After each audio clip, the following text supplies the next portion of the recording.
When I saw Mbappe score the hat-trick yesterday, I got free motivation, so thanks to him, yeah, it was a nice evening. Si ça passe, Kylian Mbappé. Oui. 2-1 pour le gamin Kylian Mbappé qui trompe Willy Caballero. C'est passé au-dessus de la transversale tout à l'heure. Et Mbappé donne l'avantage ici à l'Etihad Stadium pour l'AS Monaco. C'est allé trop vite. Alors voilà, je m'appelle Tantris, c'est ce que vous venez de voir, c'est Mbappé, lorsqu'il n'avait pas encore tous ses détracteurs. À ce moment-là, il cartonnait avec Monaco en 2017 contre City et notamment Dortmund, là où le gamin s'est révélé. Mais voilà, maintenant la vie des gens a changé. Pour eux, Mbappé est devenu une fraude et surcoté, n'est plus aussi bon qu'avant. Il ne nous fait plus rêver comme à la Coupe du Monde, mais il a surtout été rejoint par un ami, du moins c'est ce qu'on pense, Erling Haaland. Salut beau gosse, c'est pas ta meuf qui vient de t'envoyer un message, c'est juste ma vidéo qui te demande si à elle tu peux lui donner un like, un commentaire, t'abonner, activer les notifs et pourquoi pas la partager à tes potes. Alors voilà, Mbappé on connaît tous, ce petit gamin de Bondy né en 98 qui a réussi dans le foot quasi à ses débuts. Regarde, dans l'histoire, les meilleurs c'était des Noirs et des Arabes. Qui a dû faire beaucoup de sacrifices, qui veut imiter son idole Cristiano Ronaldo. Toujours été bon, quasiment, à part dans certains matchs.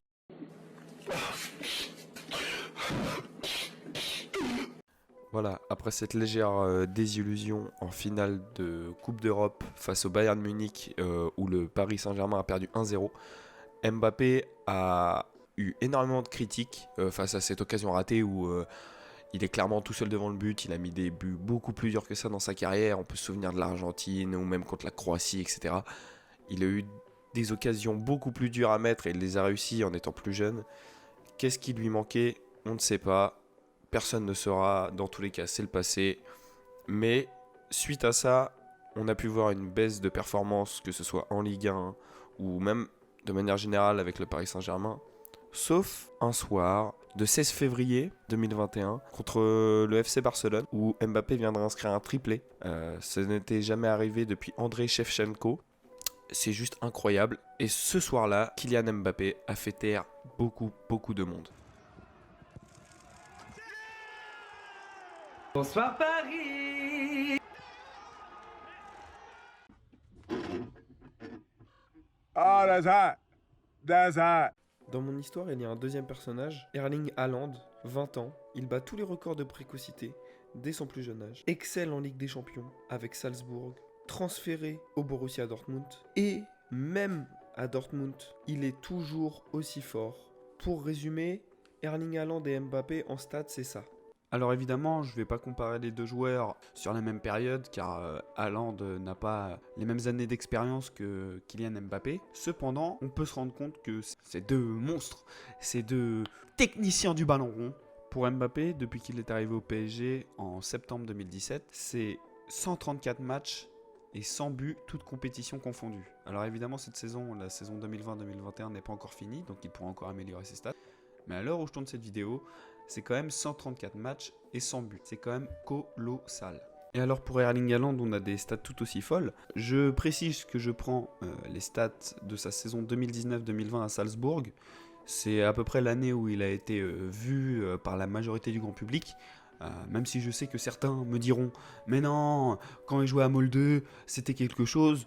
Non, le grand public l'a vraiment découvert sur la saison 2019-2020. Donc je me suis fié sur ses stats jusqu'à maintenant. Et pour Erling Haaland, c'est 60 matchs, dont 64 buts. Le ratio est juste colossal.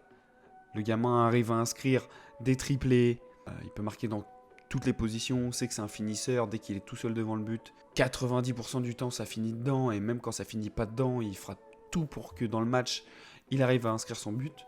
Donc c'est colossal. Depuis le premier match de 8e de finale de Ligue des Champions 2021, Haaland et Mbappé sont comparés à la nouvelle ère, la nouvelle rivalité qui arrivera dans le football, celle qui dépassera ou qui égalera ou qui prendra la relève Oh là, qu'est-ce qui se passe de celle de Messi et Ronaldo.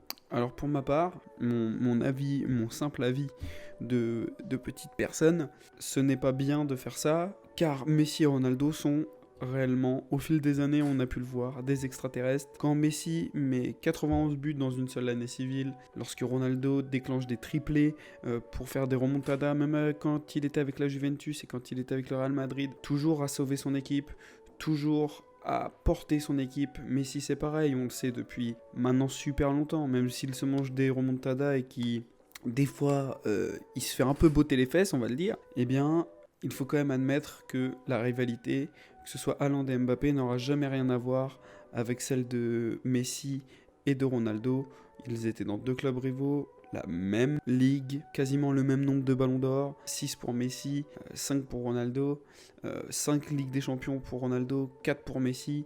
C'était une domination tellement extrême que pour moi, nous ne pouvons toujours, mais alors toujours pas, les comparer aux 2 plus grands footballeurs de tous les temps.